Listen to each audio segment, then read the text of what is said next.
कठोर वचन। हिंदी स्टोरी। महात्मा बुद्धा। एक बार गौतम बुद्ध से अभय राजकुमार ने प्रश्न किया कि क्या श्रमण गौतम कभी कठोर वचन कहते हैं। उसने सोच रखा था कि नहीं कहने पर वह बताएगा कि एक बार उन्होंने देवदत्त को नरकगामी कहा था, और यदि हाँ कहे तो उसने पूछा जा सकता है कि जब आप कठोर शब्दों का प्रयोग करने से स्वयं को रोक नहीं पाते, तब दूसरों को ऐसा उपदेश कैसे देते हैं। बुद्ध ने अभय के प्रश्न का आशय जान लिया। उन्होंने कहा, इसका उत्तर न तो हाँ में दिया जा सकता है और न नहीं में। अभय की गोद में उस समय एक छोटा बालक था। उसकी ओर इशारा करते हुए बुद्ध ने पूछा, राजकुमार, यदि दाई के अनजाने में यह बालक अपने मुख में काट का टुकड़ा डाले, तब तुम क्या करोगे।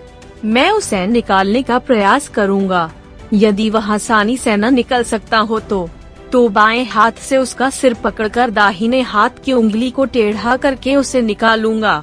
यदि खून निकलने लगे तो भी मेरा यही प्रयास रहेगा कि वह काट का टुकड़ा किसी न किसी तरह बाहर निकल आए।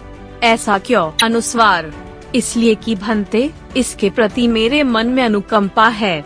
राजकुमार, ठीक इसी तरह तथागत जिस वचन के बारे में जानते हैं कि यह मिथ्या या अनर्थकारी है और उससे दूसरों के हृदय को ठेस पहुंचती है, तब उसका वे कभी उच्चारण नहीं करते।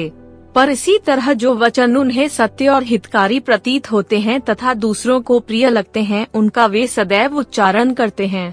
इसका कारण यही है कि तथागत के मन में सभी प्राणियों के प्रति अनुकंपा है। कन्या अछूत नहीं। हिंदी स्टोरी। महात्मा बुद्धा। एक बार वैशाली के बाहर जाते धम्म प्रचार के लिए जाते हुए गौतम बुद्ध ने देखा कि कुछ सैनिक तेजी से भागती हुए एक लड़की का पीछा कर रहे हैं। डंडा वह डरी हुई लड़की एक कुएं के पास जाकर खड़ी हो गई। वह हांफ रही थी और प्यासी भी थी। बुद्ध ने उस बालिका को अपने पास बुलाया और कहा आकार की वह उनके लिए कुएं से पानी निकाले, स्वयं भी पिए और उन्हें भी पिलाए। इतनी देर में सैनिक भी वहाँ पहुँच गए। बुद्ध ने उन सैनिकों को हाथ के संकेत से रुकने को कहा। उनकी बात पर वह कन्या कुछ झेंपती हुई बोली, महाराज, मैं एक अछूत कन्या हूँ। मेरे कुएं से पानी निकालने पर जल दूषित हो जाएगा।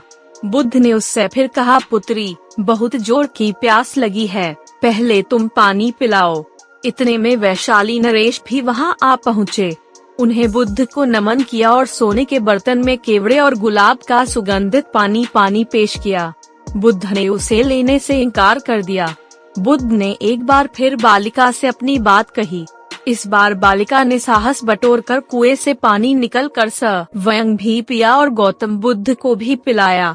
पानी पीने के बाद बुद्ध ने बालिका से भय का कारण पूछा। कन्या ने बताया, मुझे संयोग से राजा के दरबार में गाने का अवसर मिला था। राजा ने मेरा गीत सुन मुझे अपने गले की माला पुरस्कार में दी, लेकिन उन्हें किसी ने बताया कि मैं अछूत कन्या हूँ। यह जानते ही उन्होंने अपने सिपाहियों को मुझे कैद खाने में डाल देने का आदेश दिया। डंडा मैं किसी तरह उनसे बचकर यहाँ तक पहुँची थी।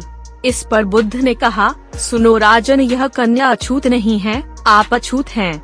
जिस बालिका के मधुर कंठ से निकले गीत का आपने आनंद उठाया, उसे पुरस्कार दिया, वह अछूत हो ही नहीं सकती। गौतम बुद्ध के सामने वह राजा लज्जित ही हो सकते थे।